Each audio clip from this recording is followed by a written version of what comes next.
Hi folks, welcome to Monday, week 10, term 1. I'm sure you're all getting excited for the school holidays. I'm feeling very excited to have a bit more rest and to get into my knitting, because I've got a pile of projects that I've started that I haven't even halfway completed yet. I also have a beautiful skein of wool from Charlie, so thanks Charlie. It's gorgeous. It was gifted to me by Cheryl the other day, and I've decided I'm going to make a beanie because I think that would be the best use for it. So I have posted quite a few videos so far of Ramayana. So I wouldn't expect you to be up to this by today, even by tomorrow when I upload it today. I just wanted to sort of recap where we're at with it. So Rama has been banished by the king after Kikeyi had her evil plot, because her handmaid, her servant, put all these awful ideas into her head, that her son Bharata should be king, and the king would mistreat the Rama would mistreat her as the king, and she should be feeling so emotional and awful about Rama being the king because she'll never be loved by him properly and all the rest of it, because she's not his real mother, even though she'd always treated Rama as her own son. So my last video actually cut out at the end because my device ran out of juice. So basically what happened in the end of that chapter was that the brother Lakshmana had begged Rama that he could go with him, as did Sita. Sita said, "I am your wife, and that means that I go where you go, buddy old pal." And so Rama and Lakshmana were talking, and he said, "Of course, brother, you can come with me, but you must go to your mother and ask her permission, and you must also go and speak with your wife," because Lakshmana wanted his wife, Sita's sister, to accompany the three of them into the forest. So that is a very, very quick recap, but also he had to sell off all of his wealth. So he was going to, not sell it off, he was going to give away all of his wealth, and put his final things into, enact his final wishes before he went into the forest, basically. So that's where we come to chapter number 5, the way to the forest. Excuse me, excuse the noise, there's some work happening at my house and it's really loud. The way to the forest, and I will light the candle before I get started.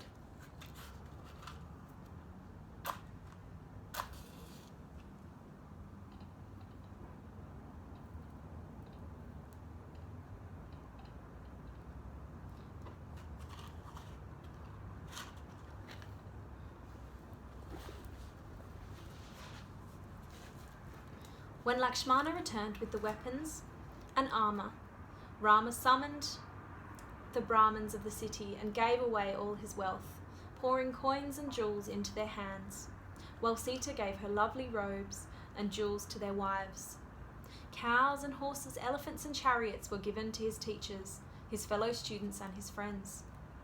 The servants were helping them, weeping. To each one Rama gave enough to keep him the rest of his life, and said to them all, "Take care of this palace of mine until we return from the forest." Even more wealth was left over, and that was sent to the ill and the aged of the city. There was one old priest who lived in great poverty with his wife and children. His wife said to him, "Hurry to Prince Rama's palace, for I have heard that he is giving away all his wealth." The old man put on his rags and leaning on his staff, hastened to the city and came to where Rama stood, surrounded by many people. "I am a poor man with many children, great prince. Have pity on me," he said. Rama answered, half in joke, "I still have many cattle.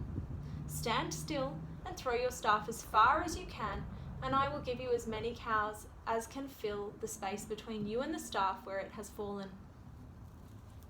The old man bound his rags about him, twirled his staff and flung it with all his might.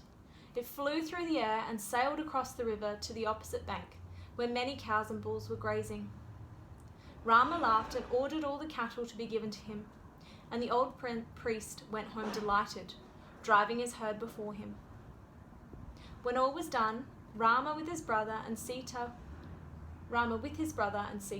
went on foot to take leave for their father, their servants, following them carrying the great weapons.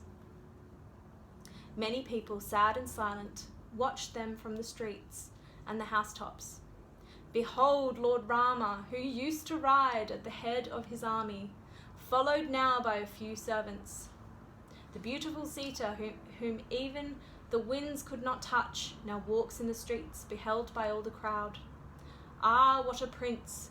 He did not rejoice at his coronation, nor does he weep at his exile. Pain and pleasure are the same to him. He is already a sage, although so young. Surely the king is possessed by an evil spirit to send such a son into exile."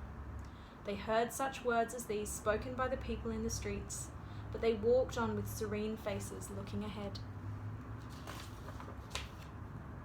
When they came into the king's presence, they found him overwhelmed by despair, his old age having suddenly come upon him.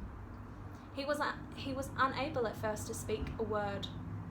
Then, for the first time, he looked into his son's face and said, "I have been deceived by Kaikeyi because of a promise. O Rama, put me aside and seize the kingdom by force." But Rama answered him humbly, "May you rule the earth for many more years, O Lord of men. I must go to the forest, since we both honour the truth, and in 14 years I will return to serve you again. Now give me your permission to go, and grant also that Lahkshmana and Sita go with me, since they are resolved against my advice to do so." "O child, none can divert you from the path of truth," said the king. I am tied by the rope of my own vow. I am caught in the net of destiny, and I cannot forbid you. Go in peace and enter the forest, and may no danger or hardship ever visit you there. Stay but one night more with your mother and me, and set out in the morning early." "If I stay for this night, what of tomorrow?" said Rama. "I wish to leave at once. O father, do not grieve. I do not desire wealth or kingdom or pleasure. I shall be happy in the forest. All I wish is to carry out your commands and to uphold your honour. I shall return when the time is fulfilled. Bring me a hermit's dress and let us start at once." The wicked queen, hearing these words, rose and brought 3 robes woven of the coarse fibre of trees and deerskins, such as hermits wear. She offered them to Rama, saying shamelessly, "Then put these on." Rama and Lakshmana laid aside their rich apparel, stepped from their jewelled sandals, and put on the rough robes, throwing the deerskins over their shoulders, standing barefoot and unadorned in the royal hall. They looked like the twin Ashvins, the god of dawn and twilight. Sita, dressed in a soft-hued silken sari, looked at the dress offered to her as a doe looks at a snare. She turned to Rama and asked, piteously, "How does one wear these robes?" He started to help her, but the king's high priest rose in anger and said sternly to the queen, "You are dead to all decency and good sense. O evil-minded one, O destroyer of your husband's dynasty, you asked only for the exile of Rama. Sita chooses to go with him. Let her be richly clad and adorned, and let her go to the forest in a royal chariot." The king, his voice weak and choked with sorrow, ordered Sumatra to yoke the finest horses to his chariot, and then said to his treasurer, "Bring costly robes and jewels that will serve the princess for 14 years." When all the farewells were said, Rama, Sita, and Lakshmana, with joined palms, walked 3 times round the king, keeping him on their right. Even as the sun shines on the earth, even as the sun bestows every blessing and protects from evil and darkness, so with reverence they blessed him as they departed. Then they mounted the chariot with cheerful hearts, and Sumatra drove them from the palace to the great gate. The people of the city were as if crazed by grief. Young and old ran after the chariot, crying to Sumatra, "Drive slowly, O charioteer, so that we may see the face of Rama a little longer." Faithful is the Princess Sita who follows her lord as his shadow. Noble is his brother who shares his misfortune. How can we live without them? Rama looked back and saw that his father and mother had come out of the palace and were gazing after the chariot, their arms outstretched. He could not bear the sight and said, "Drive faster, O Sumatra," while the people cried, "Slower, slower, O charioteer." The dust raised by the wheels of the chariot was laid by the people's tears. After they had passed the gate, many people still followed, running beside the chariot, weeping and begging Rama to return. "O people of Ayodhya," he said, "for my sake bestow the love and honour that you show to me, yes, and more, upon my brother Bharata. He is wise and gentle and courageous and will rule you well. Do not cause him any distress when I am in the forest. And if you wish to please me, obey my father who has given him the throne." But the people still followed him, as if drawn by a cord. "O swift and excellent steeds, do not carry Rama from us into the forest," they cried. "See, even the trees try to follow and bend their branches to the ground, but they are held back by their strong roots. Have pity on them and on us." Rama looked back and saw that many Brahmins and old people were still trying to keep up with the chariot. So he told Sumatra to stop, and he and Lakshmana and Sita walked slowly ahead, in order not to tire those who were on foot. As the sun set, a river barred their way, and they decided to spend the night on its bank. Sumatra loosed the horses and let them roll on the ground while he gathered grass for them to eat. Rama, Sita, and Lakshmana drank only some water and fasted, and when darkness came, all that company lay down to rest, fasting on the ground. Lakshmana and Sumatra gathered young leaves and made a bed for Rama and Sita, who were soon peacefully asleep. But the other two stayed awake all that night, keeping watch and talking quietly to one another of all that had occurred that day. At dawn, Rama awoke, and seeing the people lying asleep, said to Lakshmana, "The people who are asleep here are determined to bring us back to Ayodhya. Let us leave before they wake, so they may not suffer or tire themselves further. If they find us gone, they will return home." Lakshmana agreed, and Rama said to Sumatra, "Yoke the horses quietly and let us drive swiftly and silently away, so that the people do not see us go." They crossed the river at a shallow ford and drove along a rough path overgrown with briars, where the mark of the wheels could not be seen. Then they came out upon a pleasant road where they could travel freely, and they drove on swiftly towards the southern border of Koshala. As they went, they looked with joy on the prosperous towns, on the fine highways, the fields full of grazing cattle, the pools of water and groves of trees that bespoke the wise rule of the king. Okay, I'm going to stop there for now, so it doesn't go on much too long. There's actually a beautiful picture on the next page, and it's it's actually about the next part of the story, so I'm not going to show you.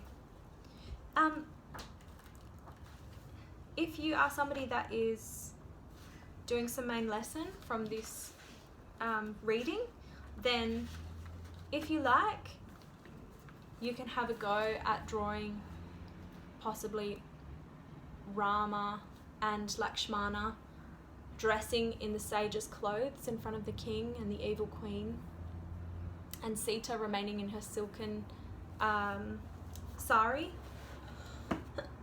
Or you could draw Rama, Lakshmana, Sita and Shatruga,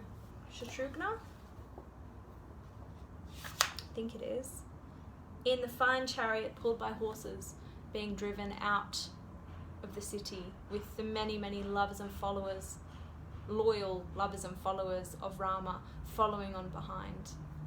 I think they were the two main images that I got from that story. So if that's something that you would like to do, then you are welcome to do so, and have your parents send it on through to me, because I'd love to see it. Okay, have a nice evening. Bye.